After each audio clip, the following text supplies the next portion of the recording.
Hey, hi, how are you? My name's Felt. Welcome back to Final Fantasy XIV. This is another entry in my Improving at Final Fantasy XIV series. Today, the topic of conversation is going to be rotations. What are they? Why do they matter? Why should I care? And that type of stuff. Let's get right into it. Alright, what is a rotation? A rotation is, as best I can explain it, in the simplest of terms as I can get, it is the GCDs that you use in a certain order to give yourself the most amount of damage.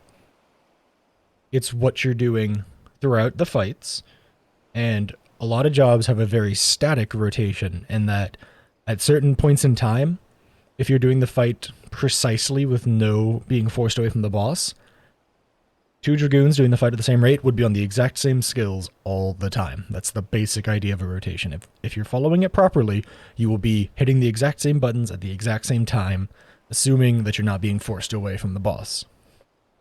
Now, a lot of jobs are very static in their rotations, like Dragoon. Dragoon, at its current point in time, has very little leeway in how you're supposed to use it. You're supposed to always be using it in a certain way. Going through your GCDs in a certain order, using your buffs at a certain time, and using your OGCDs at a certain time. Now, obviously, these are all talking about perfect scenarios, and your rotation will vary depending on the fight you're in and what downtime is in the fight. Downtime is time when you can't attack the boss, by the way. There's other jobs that have slightly different rotations, and I personally like to bring attention to Black Mage when I'm talking about slightly different rotations. Black Mage has a rotation that its basic idea is you will want to go into fire phase as often as possible so you can cast your fire spells. And you'll want to cast 3 Fire 4s, and now that we're in Endwalker, cast a Paradox, cast 3 more Fire 4s, and end with a Despair. That is your fire phase, but you have a little leeway. If you're going to overcap your polyglots, use a Xenoglossy. If your dots kind of fall off, use your Thunder 3.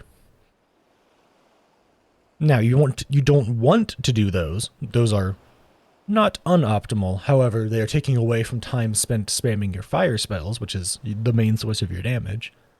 However, it's things you can do because your rotation has a little more leeway. Same for the Ice Phase. The Ice Phase is typically use Blizzard 3 to enter Ice, use Blizzard 4 so that you can have a Paradox when you swap back to Fire, use your Paradox proc, and then reapply Thunder if it's falling off, or use the Xenoglossy if you're going to overcap your Polyglot. It has a little bit of leeway. You want to spend about 3 GCDs in Ice, and then swap back. That's the gist of the idea.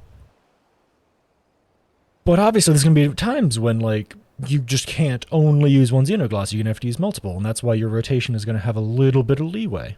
Another job that has a little bit of leeway in their rotation is Red Mage.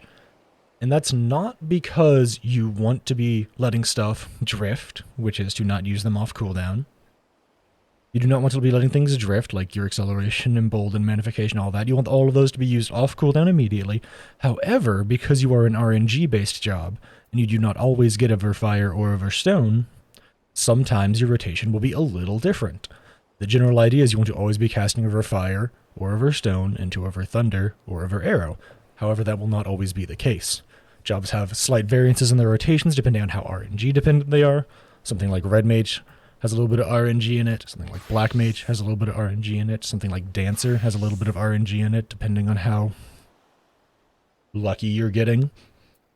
But there's other jobs like Dragoon, which are very static and follow a very precise rotation. I'm starting this next section with a reminder. Just because you're playing a job that has a little bit of leeway in its rotation doesn't mean you can do whatever the heck you want. There are still optimal skills to be using. There's still an optimal way to be playing the job.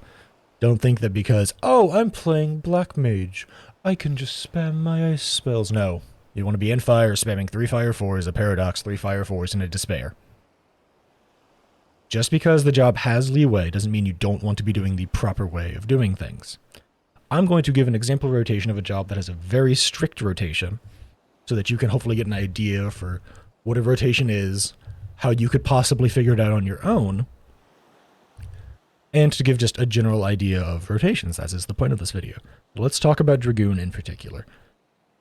Dragoon's rotation is very strict. You follow an exact series of skills every single time. It is 10 skills all in a row, and it is what you will be doing from the time you start the fight to the time the fight ends, unless you are forced away from the boss.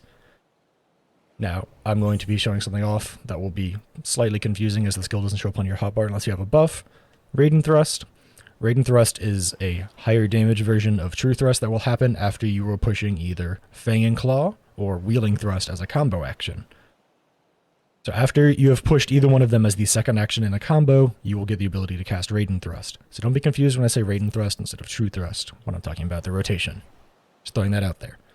So Dragoon's basic rotation. It is True Thrust, Disembowel, Chaotic Spring, Wheeling Thrust, Fang and Claw, Raiden Thrust, Vorpal Thrust, Heaven's Thrust, Fang and Claw, Wheeling Thrust. Those 10 GCDs in that order is what you are doing throughout the fight. Now, why do we do that? Well, Dragoon has a personal damage buff that's on one of its skills, Disembowel. Disembowel grants Power Surge, which is a 10% damage buff, so you want to always be pushing it to give yourself a damage buff. However, it lasts for 30 whole seconds, so you don't need to be hitting it every time you're going through your rotation.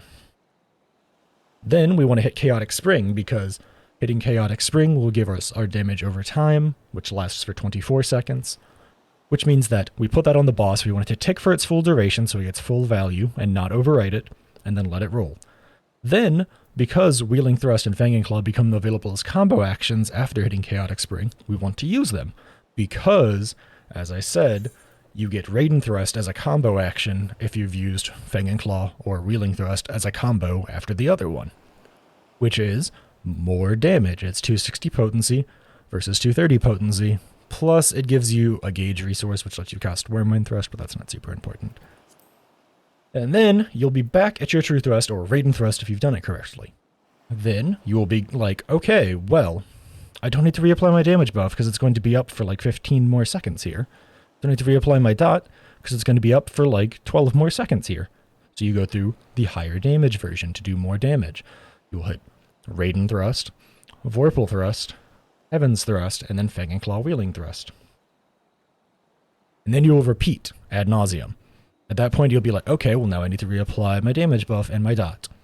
Cool, they don't need to be reapplied, do bigger damage. Dragoon has a very strict rotation. It's a job that is very easy to understand the rotation for, because it is quite simply, do I need to apply my damage buff and dot? If yes, I should be using that half of my combos. If no, I should be using the other half of my combos. Hopefully that was helpful to helping you understand the basics of a rotation, and how you could personally craft it if you don't know where to go to find proper rotations. So that's it for this video. Hopefully that was useful in helping you understand the idea of what a rotation is. I'm sorry that I cannot go over every single rotation for every single job inside of one video. That's what my other series is for, where I talk about specific jobs. Just using a Dragoon as an example here because it has a very static rotation, and it's a job that I know very well.